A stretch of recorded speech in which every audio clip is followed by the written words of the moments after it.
Here's the harsh truth. If you're dealing with toxic people, it's not their fault.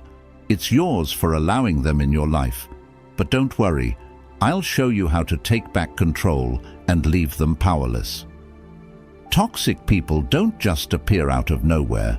They thrive on the cracks in your boundaries, feeding off your reactions. Most people let them wreak havoc because they're too afraid to confront the hard reality. You can't fix them, but you can outsmart them. In this video, I'll reveal brutally honest and foolproof ways to handle toxic individuals, and by the end, you'll realize that your peace was always in your hands. 1. Forgive, but don't forget. Forgiveness is one of the most misunderstood virtues.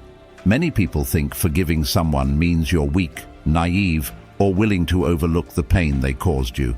But true forgiveness is none of that.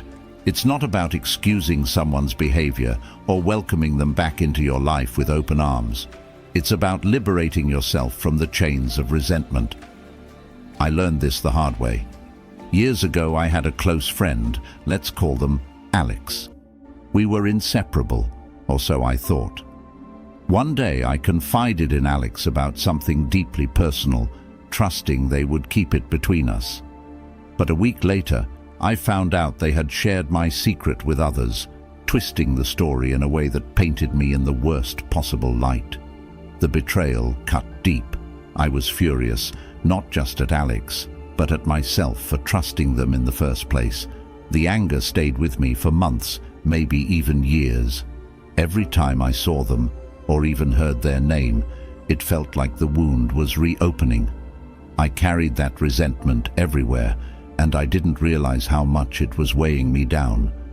Then, during a particularly low moment, I came across a quote: "Resentment is like drinking poison and expecting the other person to die." That hit me hard.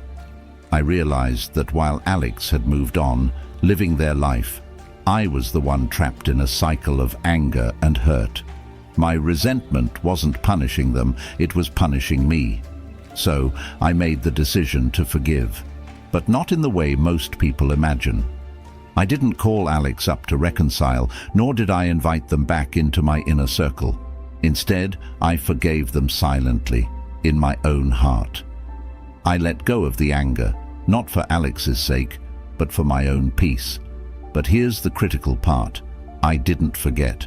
That betrayal taught me an invaluable lesson about trust, specifically who to trust and who to keep at a safe distance. Forgiving Alex allowed me to move forward without bitterness, but remembering the betrayal ensured I wouldn't make the same mistake again. Forgiveness is often seen as weakness, but in reality, it's the ultimate act of strength. It takes courage to release anger when holding on to it feels justified. It takes wisdom to understand that forgiveness doesn't mean giving someone another chance to hurt you. Forgetting, however, is a different story. Forgetting invites the same pain back into your life. Think of forgiveness like healing a scar. You don't keep reopening the wound, but you also don't erase the scar. The scar is a reminder, not of the pain, but of the lesson. It reminds you of what you endured and what you learned. It doesn't define you, but it shapes your future decisions. The Stoics often emphasize the power of controlling your emotions, and forgiveness is a prime example of that. By forgiving, you take control of the narrative. You refuse to let the toxic actions of another dictate your peace. By not forgetting, you protect yourself from falling into the same trap. I'll leave you with this thought. Forgiveness is a gift you give yourself, not the person who hurt you. Forgetting, however, is a disservice to your growth. Let go of the bitterness. Hold on to the lesson and carry it with you as a shield, not a burden. 2. Limit your access. Let me be real with you. Some people don't deserve a front row seat in your life. I don't care if they're family, lifelong friends, or colleagues you see every day. If someone's toxic, draining, or constantly disrespecting your boundaries, it's time to downgrade their access. Call it harsh if you want, But protecting your peace isn't selfish, it's survival. Here's the thing, I used to be a people pleaser. If someone wanted my time, energy, or attention, I gave it. No questions asked. I'd stay on the phone for hours with a friend who only called to complain about their life, completely ignoring that I had my own struggles to deal with. Or I'd bend over backward for people who wouldn't even lift a finger for me in return. Sound familiar? It hit me one day, after yet another draining conversation with someone who seemed to think I was their unpaid therapist. I hung up, completely exhausted, and thought, why am I doing this? What am I even getting out of this relationship? That's when I realized, not everyone deserves unrestricted access to you. Here's where it gets controversial. Limiting access doesn't always mean cutting someone off completely. Sometimes it's about setting subtle boundaries they don't even realize you've put in place. For example, that friend who always dumps their problems on you. Start responding with, "Wow, that sounds tough. What do you think you'll do about it?" Watch how quickly they lose interest when you stop feeding into their negativity. Or take that family member who always criticizes your life choices. You don't have to argue or explain yourself. Just nod, smile, and keep your plans to yourself. Their disapproval loses power when they don't have the full story. I once had a co-worker who thrived on gossip and drama. Every time they'd corner me in the break room with, "You won't believe what so-and-so did," I'd casually reply, "Oh, I'm not really into office drama," and walk away. It was awkward at first, but guess what? They stopped trying to drag me into their nonsense. Limiting access is about recognizing that not everyone deserves a backstage pass to your energy and emotions. It's about creating layers, inner circles for those who uplift you, and outer rings for the energy vampires. And yeah, some people might call you cold or distant for doing this, but ask yourself this: do you want to be liked by everyone or respected by the right people? Here's the jovial part. Think of your life like a VIP club. You're the bouncer, and not everyone makes the list. The toxic complainers? General admission, if that. The drama queens? They can watch from the parking lot. And the people who truly value and respect you? They're in the VIP lounge with you, sipping the good stuff. Limiting access isn't about being cruel, it's about being smart. Your time and energy are limited resources. Don't waste them on people who don't appreciate them. Because here's the truth. When you start valuing yourself, the right people will value you too. And the wrong ones, they'll either shape up or show themselves out. Win-win. 3. Use humor to disarm them. Sometimes the best way to handle a toxic person is to not take them too seriously. Toxic people thrive on tension. They feed off drama, arguments, and conflict. But what happens when you refuse to give them what they want? Instead of arguing back, you crack a joke, smile, or play along just enough to deflate their ego. It's like popping a balloon. Suddenly, their grand performance falls flat. I remember a particularly toxic co-worker who loved to critique everyone. Nothing was ever good enough for this person. Work, outfits, even the way people drank their coffee. One day, they decided to comment on my unorganized desk in front of everyone. "Wow, your desk looks like a tornado hit it. How do you even find anything in this mess?" they sneered. Instead of taking offense or defending myself, I shrugged and said, "You're absolutely right. This is my creative chaos. Albert Einstein's desk was messier than mine, so clearly I'm on track for genius." The group laughed, and their attempt to embarrass me completely backfired. After that, they never bothered me about my desk again. Using humor disarms toxic people for a few reasons. It takes the power away from their words. When you laugh at their insults or jabs, you show them that their attempts to hurt you aren't working. It changes the energy of the interaction. Toxic people want negativity. Humor brings levity and unpredictability, which they often can't handle. It puts you in control. By staying calm and witty, you show that you're unshakable, which can frustrate them more than any direct confrontation. But here's the key. Your humor has to be light and clever, not aggressive or cutting. If your joke comes across as sarcastic or mean, it could escalate the situation. The goal is to make their negativity look ridiculous without stooping to their level. For instance, if someone keeps interrupting you in a meeting, you could say with a smile, "Wow, I didn't realize we were playing tag team speaking today. Your turn's over though, it's mine now." It's firm but funny and gets the point across without creating unnecessary conflict. Humor also works when toxic people try to guilt trip you. If someone says, "Oh, I guess you're too busy to care about me these days," respond with, "You're on to me. I've been auditioning for the role of terrible friend, and it looks like I'm nailing it." It deflates their manipulative tactic while keeping things light. Using humor doesn't mean you're dismissing the seriousness of their toxicity. It means you're refusing to let them drag you into their negativity. It's a subtle way of asserting your strength, proving that you're unbothered by their attempts to control or belittle you. 4. Know when to walk away. Walking away from a toxic person is one of the hardest, yet most liberating decisions you'll ever make. It's not just about leaving a bad situation, it's about reclaiming your peace, your time, and your energy. But here's the kicker. It's not always dramatic or sudden. Sometimes, knowing when to walk away is about quietly choosing yourself over their chaos, again and again. Toxic people are experts at convincing you to stay. They'll say, "I'm sorry, I'll change," or guilt trip you with lines like, "If you leave, you're giving up on me." And let's be honest, there's always a part of you that wonders if walking away makes you the bad person. But here's the truth. Staying in a relationship, whether it's a friendship, romantic connection, or family tie, that drains you isn't noble, it's self-destructive. I once had a close friend who was the life of every party but a nightmare in private. Every conversation was about their problems, their needs, and their drama.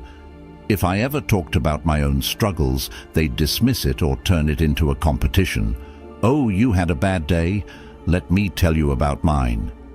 At first, I made excuses for them. They're going through a lot. They don't mean it. But as months turned into years, I realized I was pouring everything into this relationship and getting nothing back. The breaking point came during a crisis in my life when I needed them. I reached out and their response was, "That sounds rough, but I'm dealing with my own stuff right now." That's when it hit me. They weren't toxic because they were malicious. They were toxic because they simply didn't care. I finally decided to walk away, and while it hurt, it also felt like a massive weight had been lifted off my shoulders. Walking away doesn't always mean cutting someone off completely. It might look like reducing contact. Stop answering every call or responding to every text immediately. Let them fade into the background of your life. Setting boundaries. "I'm not available to talk about this," or "I don't think I can help you with that anymore," are firm but respectful ways to step back. Emotionally detaching. Even if you see them or speak occasionally, stop letting their opinions or behavior affect you. The controversial part? Sometimes walking away means leaving someone society expects you to stay connected to, like family. The idea that you must endure toxic relatives because they're family is outdated and harmful. Blood ties don't give someone a free pass to abuse, manipulate, or drain you. Walking away doesn't mean you hate them. It means you're choosing to protect yourself. Here's the deeper message. Walking away isn't an act of anger. It's an act of love. Love for yourself, your well-being, and the life you want to live. It's saying, "I deserve relationships that uplift me, not ones that tear me down." And when you finally walk away, you'll realize something powerful. You weren't just walking away from them. You were walking toward a healthier, happier you. Walking away doesn't mean you've failed or given up. It means you've succeeded in recognizing your worth. Toxic people often leave you feeling like you're too much, not enough, or somehow to blame. But the moment you step away, you'll start to see the truth. It was never you. It was always them. And the best part? Walking away gives you the freedom to fill your life with people who see your value and treat you accordingly. 5.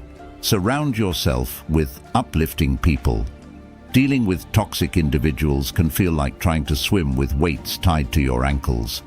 You're constantly dragged down by their negativity, manipulation, or drama. The best antidote: surrounding yourself with people who lift you up. Uplifting people don't just bring positivity, they remind you of your worth, encourage your growth, and help you keep toxic energy at bay. Here's a simple truth: your environment shapes you. If you spend most of your time with toxic people, you'll inevitably absorb some of their habits, attitudes, or even their worldview. But when you're surrounded by people who genuinely want the best for you, something magical happens. You start to see the best in yourself. Think about this. Have you ever had a friend who makes you feel lighter after spending time with them? Someone who listens without judgment, celebrates your wins without jealousy, and challenges you in a way that feels empowering rather than condescending. Those are the uplifting people you need to seek out. For me, there was a period in my life when I was stuck in a cycle of toxic relationships. One day I met a new colleague who was refreshingly positive and sincere. They'd say things like, "You're really good at this. Why don't you take the lead?" Or, "You handled that situation so well." Their encouragement was so genuine that it shocked me. Over time, I realized I had been so used to backhanded compliments and subtle jabs from toxic people that I didn't even know what real support felt like. Spending more time with them, and people like them, showed me what I'd been missing. They didn't try to compete, undermine, or manipulate. Instead, they inspired me to believe in myself and to set higher standards for the relationships I allowed in my life. Here's how to surround yourself with uplifting people. Identify your tribe. Look for those who inspire, encourage, and energize you. These might be old friends, mentors, or even new acquaintances. Invest in quality connections. Instead of trying to maintain a large circle of surface-level relationships, focus on deepening bonds with a few genuinely uplifting people. Reciprocate positivity. Relationships are a two-way street. Be the kind of uplifting person you want in your life. Listen, support, and celebrate others authentically. The controversial part: this might mean cutting ties or limiting contact with people who don't uplift you, even if they've been in your life for years. Loyalty is a beautiful trait, but it's not worth sacrificing your peace of mind for someone who consistently drains you. The deeper message is this: uplifting people don't just make you feel good. They remind you that life is meant to be shared with those who see the best in you. They help you grow into the version of yourself you're meant to be, simply by believing in you and holding space for your potential. Here's the reality: toxic people will try to convince you that everyone is just as selfish, bitter, or manipulative as they are. But uplifting people show you a different truth. They remind you that kindness, respect, and genuine connection still exist. And once you experience that, you'll wonder why you ever settled for anything less. 6. Refuse to engage in their games. Toxic people thrive on chaos. They're like emotional puppeteers, pulling strings to manipulate, provoke, or control you. Their games can be subtle, like guilt-tripping you into doing something you don't want, or outright explosive, like stirring up drama to make themselves the center of attention. The only way to win: stop playing, refuse to engage in their games entirely. Here's the thing: toxic individuals are experts at baiting you. They'll say things designed to push your buttons or create situations where you feel like you have to respond. But the moment you take the bait, they've won. You're on their turf, playing by their rules. By refusing to engage, you take away their power and leave them spinning in their own chaos. I remember dealing with a particularly toxic family member who loved to stir up arguments at gatherings. They'd throw out passive-aggressive comments like, "It must be nice to have so much free time. Some of us actually work hard." At first, I'd try to explain myself or defend my choices, but it only made things worse. They'd twist my words, escalate the argument, and somehow make me the bad guy. One day I decided to stop playing their game. When they made another snide remark, I just smiled and said, "You're entitled to your opinion," then changed the subject. They tried again, but I stayed calm and disengaged. You could see the frustration on their face. They weren't getting the reaction they wanted. Over time, they stopped targeting me because I refused to give them what they craved: drama. Refusing to engage isn't about being passive, it's about being strategic. Here's how you can master this skill. Recognize the bait. Pay attention to the patterns, what triggers you, and how do they try to provoke you. Once you spot their tactics, you can prepare to respond differently. Stay calm. Toxic people want an emotional reaction. Keep your composure and don't let their antics dictate your mood. Respond minimally or not at all. Sometimes silence is your best weapon. Other times a neutral, non-committal response like, "That's interesting," or "I see," is enough to shut them down. Set boundaries. Make it clear that you won't entertain their behavior. For example, "I'm not going to argue about this," or "Let's talk when you're ready to have a productive conversation." The controversial part. Refusing to engage doesn't mean being a doormat. It means choosing not to fight battles that aren't worth your energy. Toxic people may accuse you of being cold, dismissive, or even cowardly, but that's their way of trying to pull you back into the game.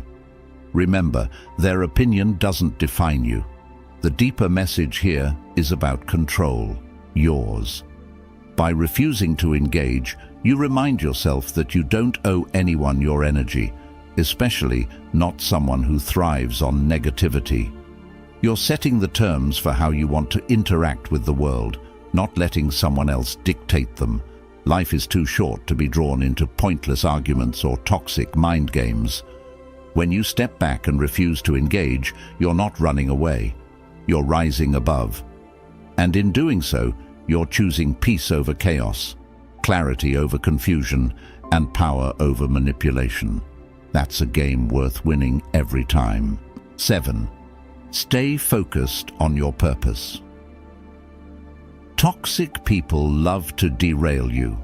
They thrive on distraction, pulling you into their chaos, drama, or petty schemes. It's almost like their mission is to make their problems your problems. But when you're deeply focused on your purpose, your goals, your values, and the life you're building, their noise starts to fade into the background. Staying focused on your purpose isn't just a defense, it's a power move. Here's the thing about toxic people. They want you to lose sight of yourself. They'll criticize your ambitions, downplay your achievements, or demand your attention at the worst possible times. Why? Because a focused person is a threat to their control. If you're too busy growing, thriving, or chasing your dreams, you won't have the time or the patience for their nonsense. I once worked with a colleague who was the textbook definition of toxic. They'd gossip about everyone, create unnecessary drama, and constantly try to drag others into their mess. At first, I got caught up in it. I'd waste hours listening to their complaints or defending myself against their petty jabs. But then I realized something. Every minute I spent on their nonsense was a minute I wasn't spending on my work, my goals, or my peace of mind. So I made a decision. I would focus on what truly mattered to me and let their chaos play out without me. I started setting firm boundaries. I'm really busy right now. I can't get into this. I avoided unnecessary conversations and poured my energy into excelling at my tasks. The more I stayed focused, the less power they had over me. And the best part? My focus inspired others to do the same, leaving them with fewer people to manipulate. Here's how you can stay focused on your purpose, even when surrounded by toxicity. Clarify your goals. Write down what you're working toward and remind yourself why it matters. Keeping your purpose front and center will make toxic distractions seem less significant. Create a mental shield. Treat toxic people like background noise. Acknowledge their presence if you must, but don't let their negativity penetrate your focus. Say no unapologetically. If their demands don't align with your goals, don't hesitate to decline. Your time is valuable. Spend it wisely. Find your motivators. Surround yourself with people, books, or habits that remind you of your purpose and fuel your determination. The controversial part? Staying focused on your purpose might mean prioritizing yourself over relationships that don't serve you, even if those relationships are with close friends or family. Some might accuse you of being selfish, but here's the truth. Focusing on your purpose isn't selfish, it's essential. You can't pour from an empty cup, and you can't achieve your dreams if you're constantly bogged down by someone else's negativity. The deeper message? Staying focused on your purpose isn't just about ignoring toxic people, it's about honoring yourself. It's a declaration that your time, energy, and aspirations are too valuable to be wasted on someone else's drama. Toxic people may try to distract you, but your purpose is your anchor.